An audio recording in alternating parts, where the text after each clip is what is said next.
They say a tree doesn't grow to the sky, but I'm not sure that's applicable for college football. It's managed by the 10 FBS conferences altogether. All 10 are at the table. The top group is a board of managers. That's university presidents from the 10 conferences. And then the management committee is the 10 conference commissioners plus the Notre Dame AD. We get counsel from lots of folks. There's lots of experts about college football. I love to talk to them all. I love to listen to all of them. We have a small staff here in Irving that manages the event. We all consider ourselves very lucky to have been involved in the start of it and now to be able to watch it continue to grow.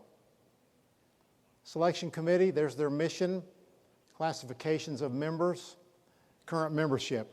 Our first class graduated last year. There are 3-year terms for committee members. Of course, to get started, some serve 2 years, some 3, and some 4.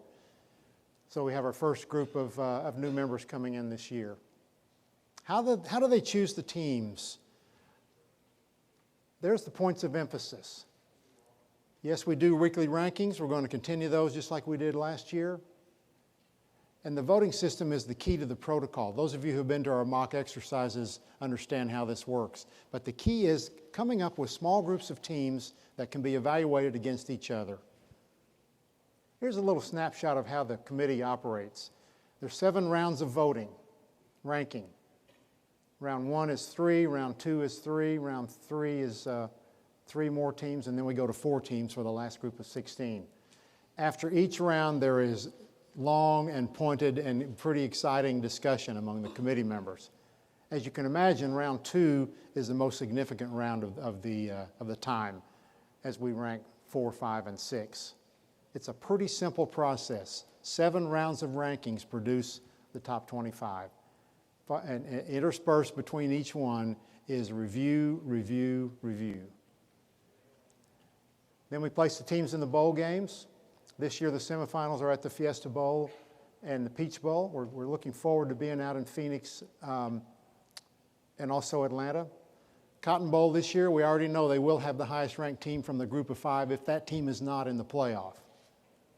And they will face the at-large team. There's only one at-large team this year. With the semifinals being in Peach and Fiesta, that only leaves one of the host bowls available. So the group of 5 will be, their teams will be playing for a spot either in the playoff or in the Cotton Bowl. Pretty lofty goal for them and pretty exciting for their teams. Here's the rotation of the semifinals next couple of years. Go back, I'll talk a little bit about New Year's Eve. You read the coverage of New Year's Eve. We've been thinking and talking, and I've been talking to the reporters about this since last winter, about the possibility of moving the semifinals off of New Year's Eve when it falls on a weekday. And we're still working on that. Obviously, the viewership last year on New Year's Eve with the semifinals was not what we wanted. And so we have a little time because this year we'll be back on New Year's Eve, and next year, the year after that, we'll be on New Year's Day. So we are evaluating whether New Year's Eve on a weekday is the best day for the semifinals. Championship game this year in Tampa. I like to say for the first time in the history of the college football playoff, we'll be outdoors, so I get to worry about weather. The long 2-year history of the college football playoff. The trophy, you've seen this around. We're proud of it. It's out there in the lobby. Get your photo made with it. Highlights of this year, just a wonderful year for the playoff, another wonderful year for college football. Championship weekend events. We never had a weekend like this to celebrate college football till the playoff came about. And well, there's a snapshot of the events that we have during the weekend. Interactive fan event. Kids love it. I'd love to go to the Fan Central just to watch the kids. Media Day was at Fan Central this year. It worked. In Tampa, we're moving across the street to the hockey arena. Concert series, great success. People love this, free of charge to the public. Top name acts. We bring the cheerleaders and as many band members as can from the schools to go to the concert series. Just a great celebration of college football.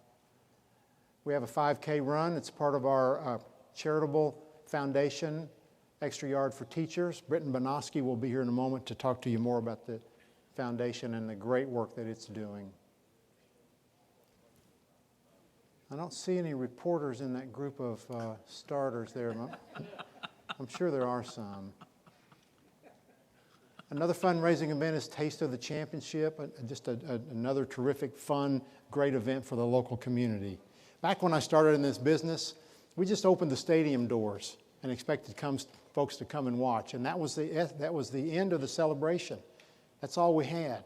We've learned since then that we have to do things for fans. We have to provide more than just a game, quote unquote.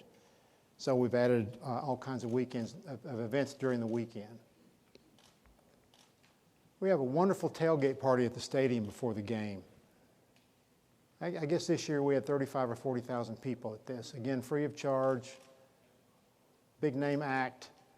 There's a photo of what this party looked like outside of University of Phoenix Stadium. Beautiful day, just a remarkable, remarkable event. And again, 40 years ago when I started in this business, we never dreamed of producing anything like this, but it's the right thing to do. Top acts, little tidbits on the foundation. I'm going to leave this for Britton to talk about. Needless to say, I will say that our foundation is just doing wonderful things for teachers and students around America. We're very, very proud of it.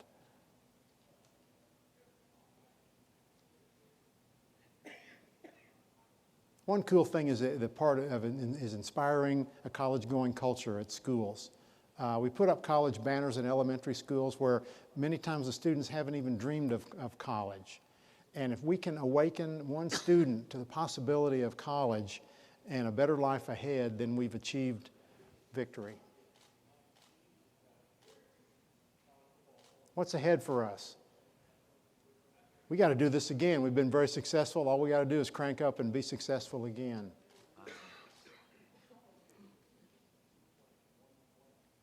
Here's our goals in communication. I'm going to skip through these.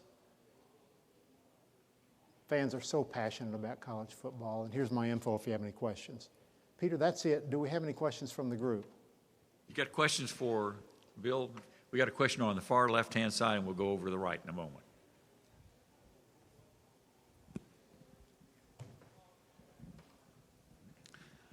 Chuck Carlton, Dallas Morning News.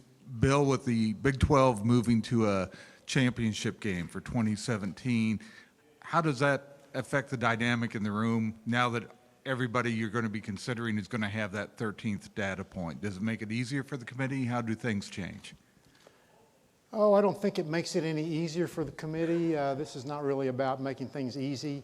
There's nothing easy about team selections, no matter what sport it is. But the Big 12 will benefit from its champion having played another game against a quality opponent. That's what the Big 12 has been missing. That's one other game against a good team. And now they will have that with the championship game. Barry Trammell with the Oklahoman. Bill, when you talk about possibly or looking at the dates of New Year's Eve, the semifinals, wouldn't a simple solution just put both semifinals on New Year's Day, sandwiched around the Rose Bowl? I never have figured out why the Sugar Bowl suddenly developed superior status and some sort of tradition that didn't seem to be there until 2 years ago. Yeah, we built this on existing tradition of college football, and that included the Rose Bowl. And as soon as we decided that the Rose Bowl would keep its window, the Big 12 and SEC immediately said, we'd like to start our own tradition in the Sugar Bowl. And so our group agreed, and that's what happened. Further questions for Bill? Got a question right up here right up here, and then we'll go back to the.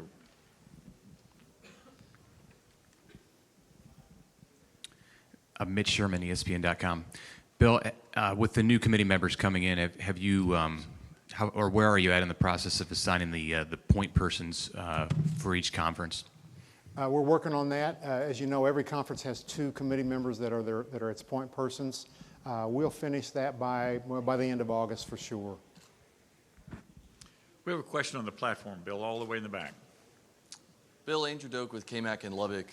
With the new playoff committee chair and Kirby Hoka, the Texas Tech athletic director, what just attracted to you guys and what he brought to the table to be in that position this season? Integrity, patience, leadership. Kirby is every man.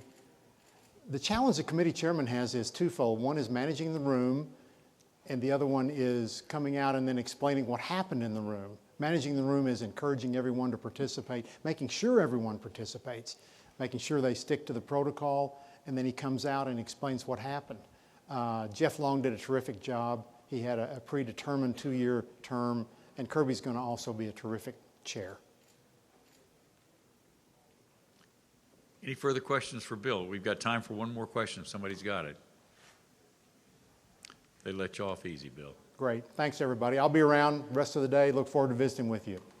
Okay, thank you.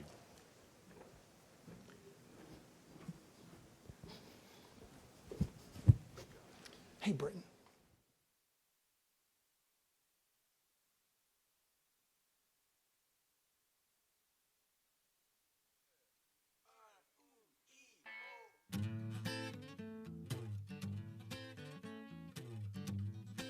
Oh. Hold on, Britton. Sorry about that. Now, are we okay?